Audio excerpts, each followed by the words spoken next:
Mas irmãos, a paz do Senhor, hoje é sexta-feira, dia 4 de setembro, e nós trazemos mais uma reflexão para abençoar a sua vida.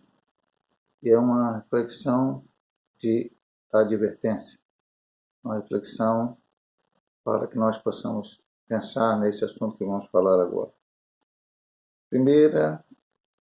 Segunda carta do apóstolo São Paulo aos Coríntios, capítulo 11, do verso 1 até o 4. Tomara que me suportasses um pouco na minha loucura. Suportai-me, porém, ainda, porque estou zeloso de vós com o zelo de Deus, que vos tenho preparado para vos apresentar como uma virgem para um marido, a saber, a Cristo. Mas temo que assim como a serpente enganou Eva, com a sua astúcia, assim também sejam, de alguma sorte, corrompidos os vossos sentidos, e se aparte da simplicidade que há em Cristo. Porque se alguém for pregar-vos outro Jesus, que nós não temos pregado, ou se recebeis outro Espírito que não recebestes, ou outro Evangelho que não abraçaste, com razão o sofrereis. Então nós queremos falar aqui, especialmente, do versículo número 4, e especialmente desta parte final, que diz, se alguém for pregar ou ensinar, ele primeiro fala de Jesus, pregar-vos outro Jesus, ou pregar-vos outro Espírito, ou recebeis outro Espírito, ou outro Evangelho. Então, queremos falar sobre outro Evangelho. Por isso dissemos que é alerta, advertência, muito importante. Veja bem, meus amados irmãos, temos dito isso aqui em várias reflexões que nós temos gravado e enviado para os irmãos. E por que a repetição? Porque é necessário. Estamos vivendo numa época de informações. Estamos vivendo uma época em que cada dia, assim, entre aspas, aparecem novidades. Quando Paulo esteve pregando em Atenas, e ele esteve ali naquela cidade, capital da Grécia, a cidade onde os principais filósofos que surgiram antes de Cristo pregaram, ali, especialmente, a influência maior em Atenas, Platão, Aristóteles, Sócrates, aqueles homens todos. E Paulo disse: vejo que vocês são muito supersticiosos, e qualquer novidade aqueles homens afluíam. Então Paulo foi ao Areópago e foi pregar, e eles prestaram atenção, que achavam que Paulo estava ensinando alguma coisa, e eles queriam aprender algo diferente. Pastor, mas por que o senhor está falando isso? Estou falando isso, meu amado irmão, porque essa é a tendência do ser humano. E principalmente nesta época, como eu acabei de falar, que temos muitas informações. Eu, quando era jovem, que entrei na igreja metodista pentecostal, nós não tínhamos internet. Não tínhamos internet. A televisão, naquela época, se existia, talvez até existisse, mas, por exemplo, na minha casa não tínhamos TV a cabo, com outros canais e tal, com assuntos variados. O que você via é aquela programação normal de TV que todo mundo via, não tínhamos internet, não tínhamos tantas informações assim. Se você queria descobrir mais sobre um assunto, você leria um livro, ao qual, naquele tempo que entrei na metodia pentecostal, li muitos livros, sim, como até hoje leio, mas livros evangélicos, livros de autores que são homens de Deus, e até alguns também, mulheres de Deus, que escreveram, para aprendizado nosso. Mas hoje, o nosso adolescente, até a nossa criança, o nosso jovem, nosso adolescente, pré-adolescente, jovem, o adulto também, recebe muita informação. Nós temos a internet aí, onde você chega lá no Google e quer falar, por exemplo, assim, eu vou dizer, né? Uma coisa que não é muito importante, não é fundamental para nós. Alguém fica preocupado. Caim casou com quem? Bota lá, Caim casou com quem? Com quem? Aí vai aparecer, Caim casou com, e assim, desceu um ET, casou com Caim, e outra vez vai aparecer tudo lá que você queira. Alguém vai escrever alguma coisa. De todas as religiões, esotéricos, sempre vai ter uma opinião quaisquer. Né?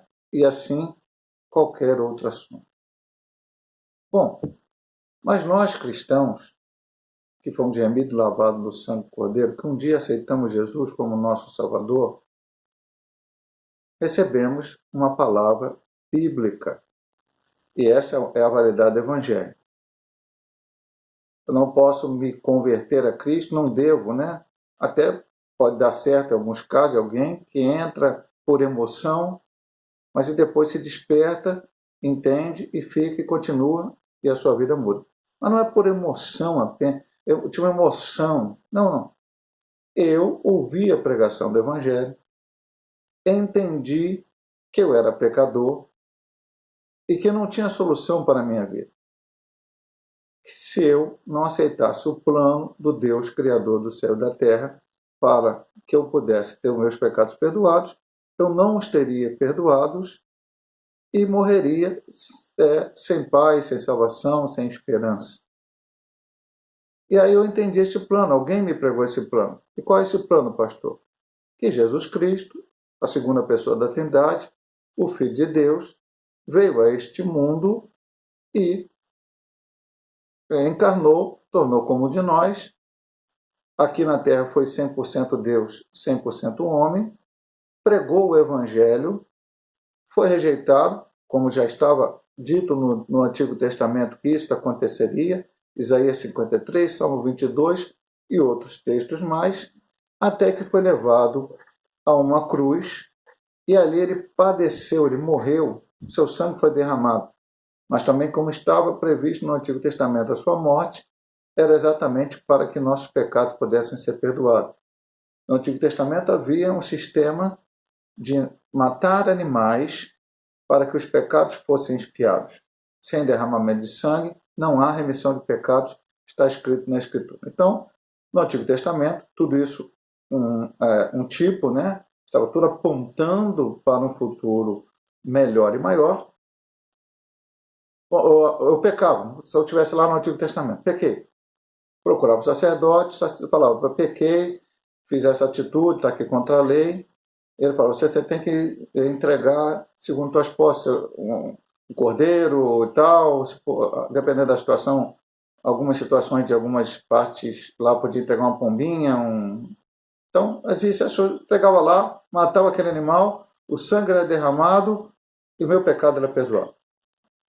E se depois eu pecasse de novo, eu ia lá, fazia a mesma coisa e assim vai. Mas isso tudo apontando, tudo era transitório. A carta aos Hebreus não fala muito bem disso. Até que Cristo veio e derramou o seu sangue de uma vez por todas. Por quê? Porque Cristo não pecou. A única pessoa que viveu nessa terra como ser humano, ele não foi nascido como nós, de um relacionamento sexual entre um homem e uma mulher.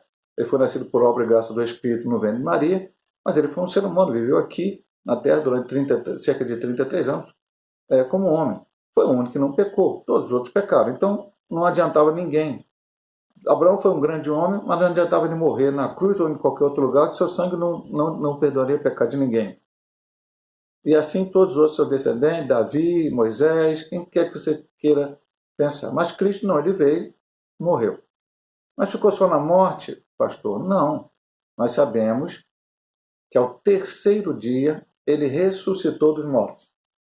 Subiu ao céu, e antes de subir ao céu, ele passou 40 dias aqui na terra, aparecendo aos seus discípulos por cerca de 10 vezes, ensinando-os, orientando-os em várias coisas. Nós temos lá a orientação que ele deu em Mateus capítulo 28, em Marcos capítulo 16, em Lucas capítulo 24, temos quando ele aparece lá em João capítulo 21, e mais algumas outras referências, Atos capítulo 1, outras referências onde ele apareceu. Algumas delas são até repetidas, a narração é da mesma aparição. Como apareceu no capítulo 23 de Lucas, ao discípulo no caminho de Emaús, enfim, os evangelhos vão falando ali essa aparição. O 70 apareceu e disse para ele ficar em Jerusalém até que do alto seja revestido de poder. E eles ficaram orando durante 10 dias. No dia de Pentecostes, o Espírito Santo desceu, porque Jesus tinha prometido: não vos deixarei órfãos, mas enviarei outro Consolador. E aí veio o Espírito Santo, a terceira pessoa da Trindade, para estar com a igreja. Toda pessoa que aceita Cristo verdadeiramente que realmente a sua vida é mudada. O Espírito entra na vida dele. Ele tem um Espírito Santo que é o penhor da salvação. Depois ele busca o batismo com o Espírito Santo, busca esse poder vindo do alto, e vendo a vontade do Senhor, ele é batizado e recebe os dons espirituais para poder realizar a melhor obra de Deus. Ponto isto. E aí, acabou, pastor? Não. Porque quando Jesus, lá em Atos capítulo 1, versículo 8, ele diz: se aí me testemunha tanto Jerusalém como a Judéia, Samaria até o fim da terra, mas ali a seguir ele sobe aos céus e os discípulos ficam olhando para o céu e os anjos falam para ele: varão de Galileu, por que estão olhando para o céu? Esse Jesus, como foi, ele há de vir. Só essa promessa? Não. Jesus disse várias e várias vezes que ele voltaria para arrebatar a sua igreja. Esta palavra é corroborada nos ensinos paulinos, nos ensinos de Pedro, nos ensinos de João, no Apocalipse. Então, ele vai voltar para buscar a sua igreja, o que nós chamamos de arrebatamento da igreja e que cremos que acontecerá antes da grande tribulação. Então, essas coisas que nós acabamos de dizer para os irmãos, nós podemos resumi-las como? Já disse aqui várias vezes, vou repetir para você, meu irmão. O Evangelho, nós estamos resumindo, meu irmão, resumindo. Jesus Cristo salva, Jesus Cristo cura, Jesus Cristo liberta, transforma a vida, faz o homem uma nova criatura e brevemente voltará para buscar a sua igreja. Pastor, e por que o alerta dentro desse texto? O que acontecia na igreja de Corinto? A igreja de Corinto é uma igreja abençoadíssima em uma parte. Qual, pastor? Paulo chega a dizer que dos dons espirituais, a qual ele relatou no capítulo 12 de 1 aos Coríntios, aquela igreja tinha todos os dons, logicamente distribuído entre os seus membros. Não é que todos eles tinham o mesmo dom. Um tinha um dom, outro tinha outro dom, outro tinha outro dom e tal, e manifestava no meio da igreja. Isso significa que aquela igreja era espiritual mesmo, era uma igreja consagradíssima? Não, meu amado irmão. Ao mesmo tempo, Paulo escreveu 2 cartas àquela igreja. Veja bem, aos Romanos ele escreveu uma,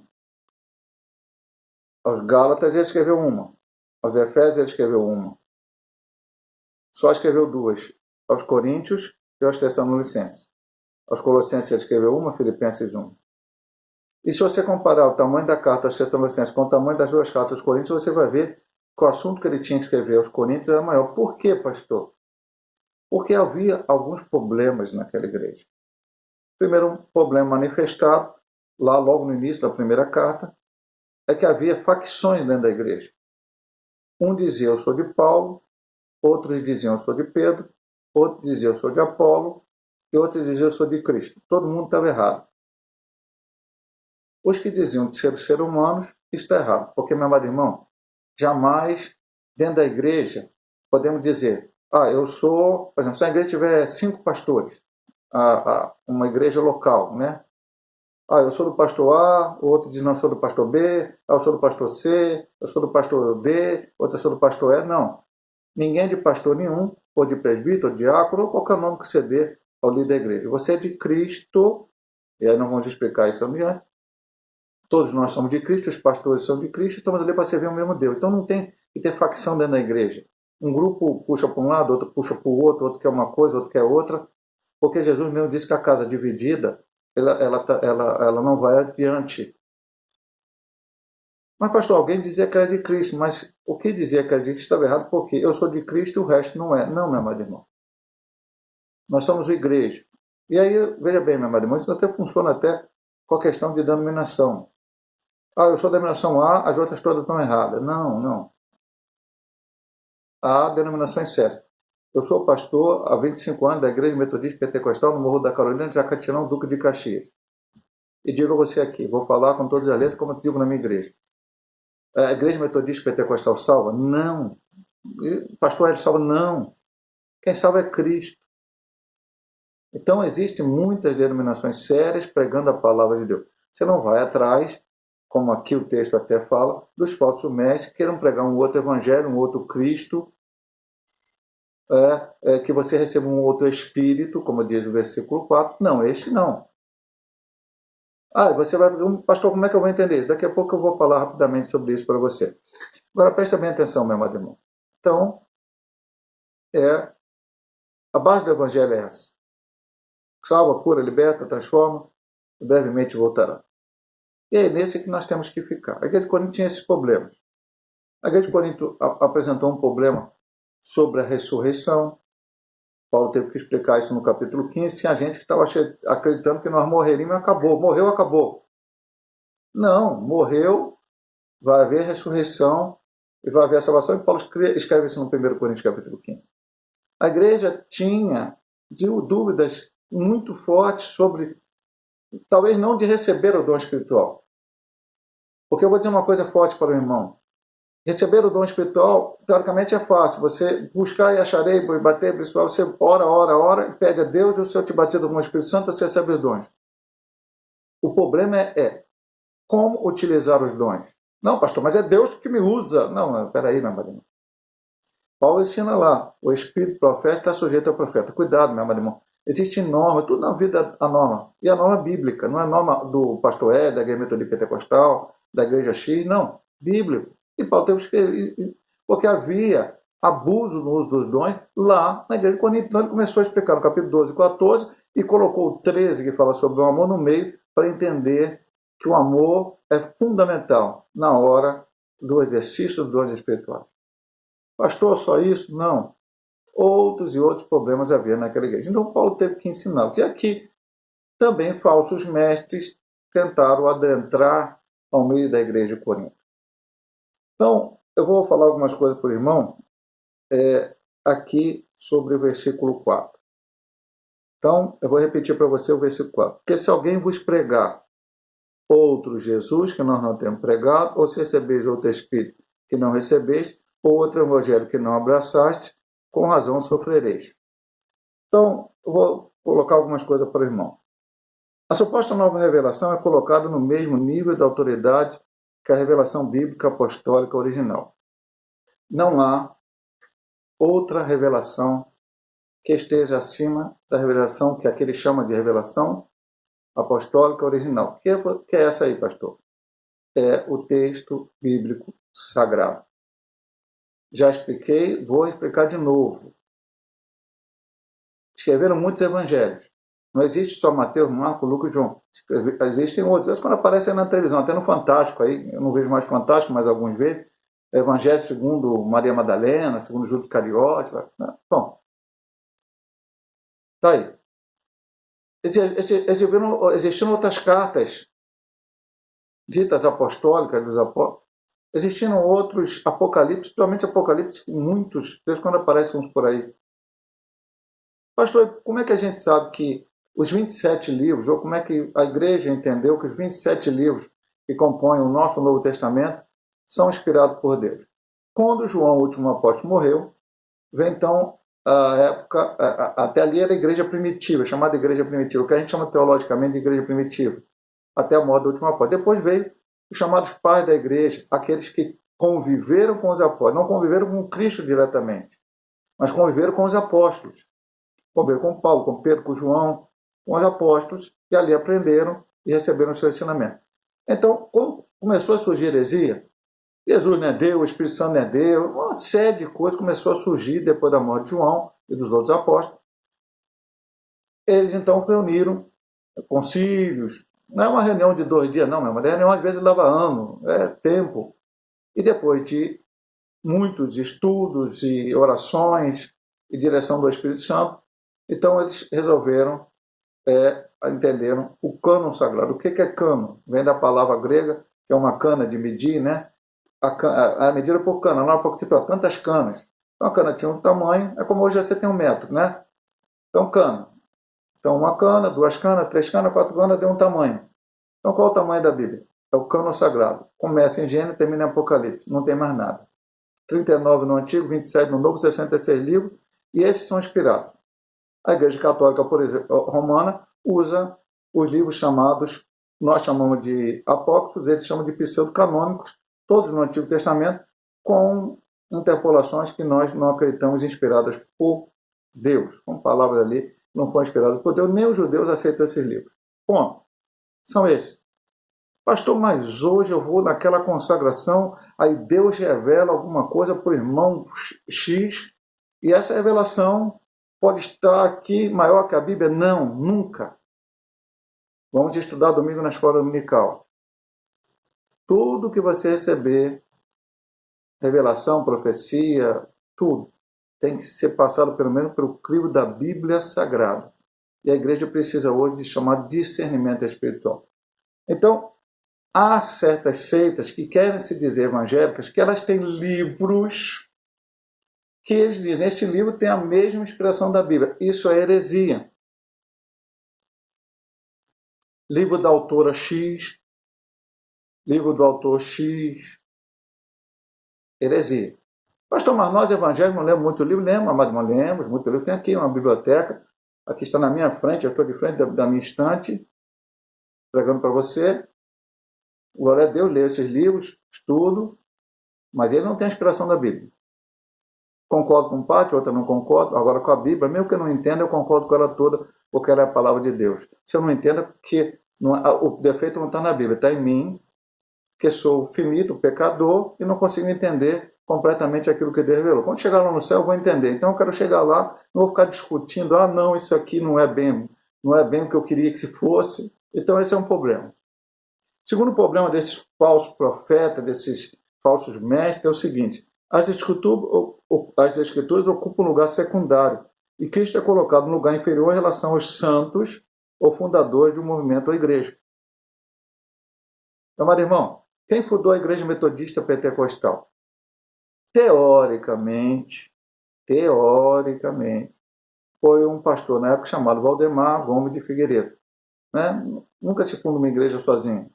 Ninguém funda nada sozinho. Tem outras pessoas que vão seguir e tal. Então, mas foi assim, ó. E depois houve uns, já é falecido, depois teve uns problemas, foi retirado da presidência da nação, entraram outros, e outros já saíram, outros ficaram, outros saíram, outros entraram. Então, meu amado irmão, a denominação ela pode ter um fundador, alguém que está lá no registro, está registrado no estatuto e está colocado lá no registro de pessoa jurídica. Bom, mas quem fundou a igreja foi Cristo. Se pensarmos para o dia de Pentecostes, na direção do Espírito Santo. Depois surgiram as denominações, mas a igreja não foi fundada por nós. Pastor Ed não fundou igreja nenhuma, nem pode fundar, nem que fundasse, o nome dele poderia estar acima de Cristo. Fundador de denominação, de qualquer grupo aí, seitas que as não, esse aqui é o principal. Não, o principal tem que ser Cristo. Se você vê que alguém dá muito ênfase a um fundador, cuidado, tem heresia no meio aí, provavelmente. Provavelmente tem, por isso que eu falei palavra de alerta. Quem é um pastor Hélio? Pastor Hélio é um pastor que vai estar pastoreando há 25 anos. Um dia vai parar de pastorear, Jesus vai levar ele para a glória, outro vai entrar no lugar dele e a obra continua, meu amado irmão. Não tem. O pastor Hélio não é insubstituível, não. O único que é insubstituível na igreja se chama Senhor Jesus Cristo. Tira ele, acabou a igreja. Ela pode até continuar existindo, né? Falando com forma de igreja, aparência de igreja, mas sem Cristo, ela não será nunca a igreja verdadeira. E a igreja verdadeira não é uma denominação. A igreja verdadeira são os salvos, remidos, lavados no sangue do Cordeiro, que estão em toda a denominação servindo ao Senhor com verdade. Como nosso tempo já está um pouco acabando, vamos para o terceiro e último ponto, falando sobre esses falsos mestres e como você pode identificar isso. Os falsos mestres alegam ter uma compreensão mais profunda ou exclusiva das supostas revelações ocultas nas Escrituras. É o que eu falei anteriormente. E repetir aqui. Vou falar uma coisa para você, meu marido. Há texto na Bíblia difícil de entender? Há. Sem dúvida. Há trecho na Bíblia que pode ter mais de uma interpretação? Sim. Não vou dizer para você que não. Mas, meu amado irmão, a maioria absoluta dos evangélicos cristãos verdadeiros creem a gente chama de doutrinas fundamentais. E a maior dela é o seguinte: salvação é só por Cristo. Salvação é só por Cristo. Eu posso discordar pré-milenismo, pré-tribulação, mas isso não vai fazer diferença nenhuma, meu amado irmão, no final. Um é dicotomita, outro é tricotomita, isso não faz diferença entre as denominações. Um é arminiano, o outro nós somos arminianos, pensamos na ideia, mas o outro é calvinista. Não, mas isso não vai fazer diferença. Eu vou falar uma coisa para você, se por um acaso eu creio que não está isso na sua mente, não fico fazendo isso dentro da minha denominação.